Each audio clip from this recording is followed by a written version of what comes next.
on, guys? My name is David, and in today's video I'm going to be giving you guys my thoughts on the LEGO Ninjago Day of the Departed special trailer. As you guys know, the trailer dropped yesterday and it was a glorious sight to behold. So without further ado, let's dive into my thoughts on the LEGO Ninjago Day of the Departed trailer. Now, as you guys know, in the first couple of scenes, we just get the museum, and we get all the lanterns going up, and the narrator's explaining what Day of the Departed is. If you guys don't know the actual description of Day of the Departed, I'm going to read it off to you guys right here. It's in the description of the actual trailer. It's Day of the Departed, one of the ninjas' favorite holidays of the year. But when a sinister plot threatens all of the Ninjago world, Cole and the ninja team must find themselves battling an army of their arch enemies and the mysterious Master Yang. It's all trick and no treat for Ninjago's greatest heroes, for if they lose this fight, they may wind up departed themselves. Action, adventure, and mystery build up to a heart-pounding climax that will change the lives of the ninja forever. So obviously there are high stakes, as there are in every single LEGO Ninjago season. But what I'm trying to understand is, why did they make this a special? And why did they make this for Cole? Because as you guys all know, the previous ninja had entire seasons to focus on the ninja. But this time we're only getting Cole, and we're only getting his explanation of the story for 44 minutes actually, not even an hour, which is kind of disappointing for any Cole fans out there. I particularly am not a Cole fan, I just like the character, but I still think that it's not really fair to all the Cole fans to only get a little story arc for Cole for 44 minutes. So I think that something should be done about that. But overall, I do have to say that I do like the idea of having a Ninjago Halloween special. This kind of fits the theme because Cole is a ghost and Sensei Yang is a ghost, and battling ghost against ghost is kind of intriguing. So I like the idea of a LEGO Ninjago Halloween special. It's gonna hype all of us up for when we go trick-or-treating this year. And something to also note is that I really didn't see much of Dr. Sanders in this trailer. Of course, there is that one scene with the ninja walking around the villain exhibit where you can see Dr. Sanders leading the ninja for a split second. But if you guys did not pay attention to that scene, then you guys would not have seen him. And what is kind of interesting is that LEGO used Dr. Sanders as this figure for advertising Day of the Departed. If you guys don't know, a couple of months ago they released all these villain trailers. And in these villain trailers, they'd have Dr. Sanders narrating the past of all these villains. And for some reason, they didn't really include him that much in this trailer, which I think is kind of peculiar because a lot of people have been speculating in the LEGO Ninjago community that he's some kind of villain in the season, and unfortunately this trailer didn't really give us much on him and his personality. So it's going to be kind of interesting to see how he plays out in the actual special. Moving on with the actual special, we do get a couple of scenes with like all the ninja paying homage to their departed, and something interesting to note is that all the ninja are going to a special place that means something to them, with Kai and Nia going to the blacksmith shop, the 4 weapons of their parents. This is kind of foreshadowing what we're going to see in Hands of Time. If you guys didn't know, Hands of Time, which is the official Season 7 for LEGO Ninjago that will be airing in 2017, it's going to have a story arc focusing on Kai and Nia's parents and all that stuff. So it's kind of a little bit of foreshadowing in a sense. What I did like, though, was that Zane went back to Dr. Julian's laboratory way back that we saw in Episode 7 TikTok, and he basically created this kind of snow statue of his creator, or his father, and he honored him. And I thought that was really, really cool, and it was kind of an emotional sense to the trailer. I liked the first part of the trailer because the first part was very emotional. I liked the soundtrack that went behind it. But as soon as they started showing all the, villain statues in the museum, I kind of lost that feel, and it kind of, you know, made it more action-packed and more of a Ninjago kind of feel, you know what I'm saying? So the emotional part was great. I loved that in the trailer. But when the music started dropping, that's when, you know, I kind of lost it a little bit. I did not know that there is a Sensei Yang part in the exhibit, and it's kind of weird how he's speaking to Cole through the painting.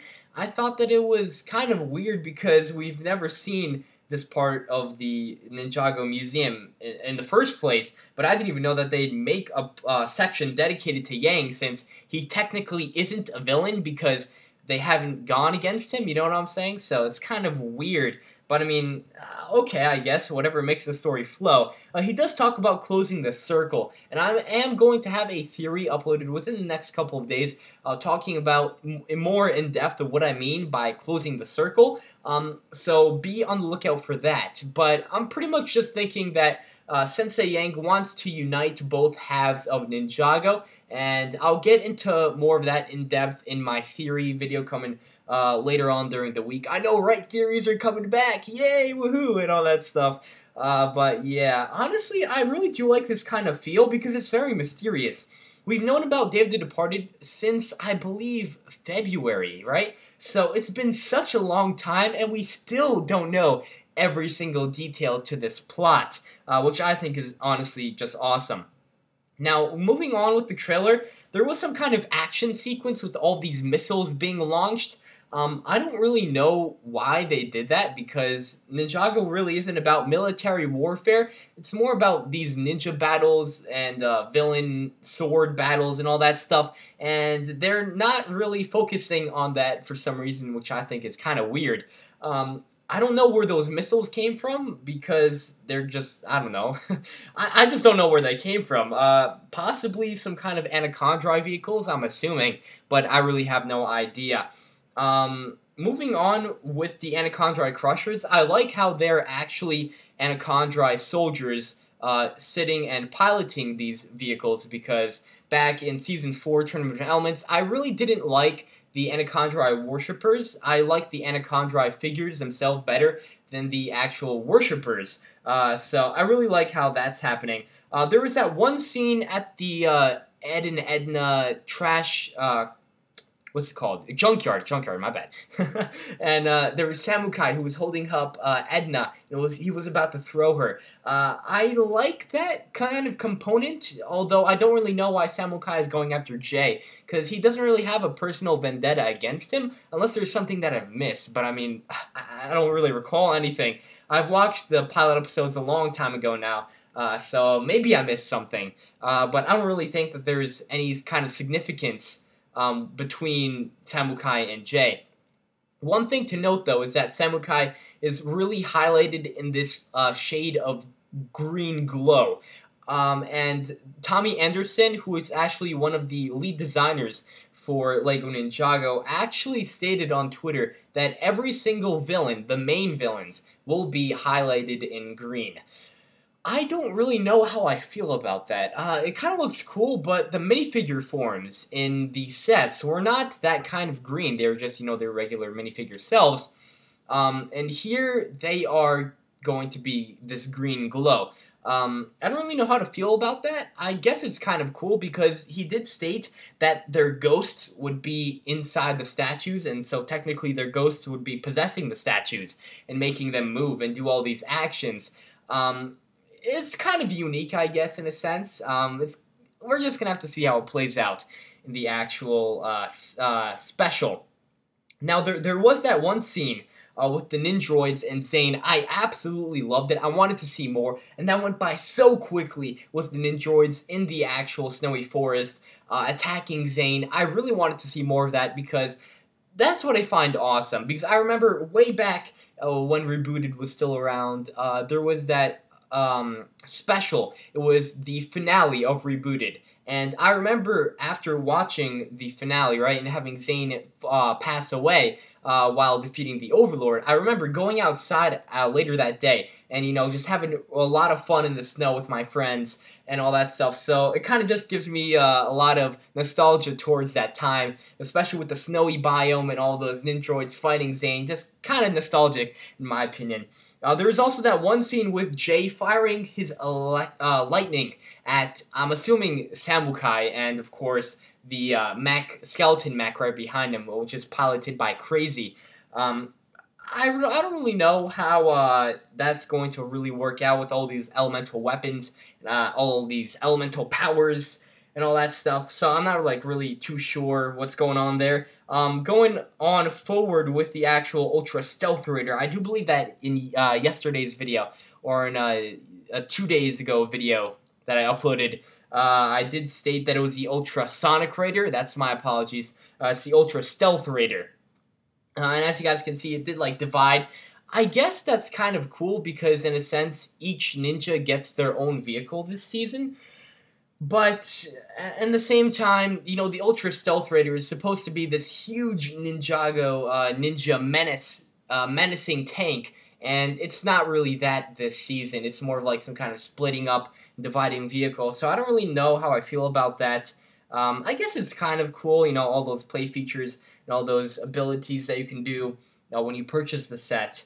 But overall, I do have to say that this looks like a very promising trailer.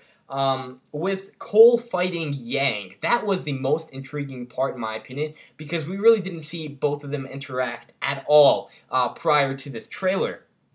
And with Cole hitting the vase and then all of a sudden unleashing some kind of vapor into Ninjago City, it kind of just awakened all of these villains. And I do like that idea of how Cole triggered this chain of events and had this chain reaction, and as soon as he destroyed the lamp, or the vase, excuse me, all these villains awakened all of a sudden under this full moon in Ninjago, and they just started attacking everything. Kind of really cool idea and a really cool concept.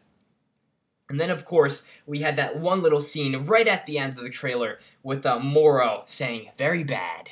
And I actually really do like it because Sensei Wu and Moro are these really cool characters, and they had some kind of unique bond to them in Season 5 Possession, and I really wish that they would have explored it a little bit more, and hopefully they do so in this special, because I remember, as soon as I saw the season finale for Possession, and I saw Moro looking at Wu, and they finally forgave each other, that was such an emotional moment, and I honestly got really emotional during that part of the episode. And I really do wish that they kind of explore that bond a little bit more, but at the same time, I feel like this might ruin the moment that was created in episode, I believe it was 54, The Cursed Realm Part 2. I'm not too sure about that, don't quote me on that, but I'm pretty sure that's the episode that it actually was in. So yeah, hopefully they retain that relationship and that bond that we loved in Possession between Wu and Moro, but who knows? Only time will tell. Thank you all so much for watching, guys. This was my thoughts on the actual trailer for LEGO Ninjago Day of the Departed. Hopefully you guys enjoyed the video. If you guys did, then please leave a like, and please subscribe to the channel for more LEGO Ninjago videos coming to you guys each and every day. Thank you all so much for watching, and I'll catch you guys in my next video.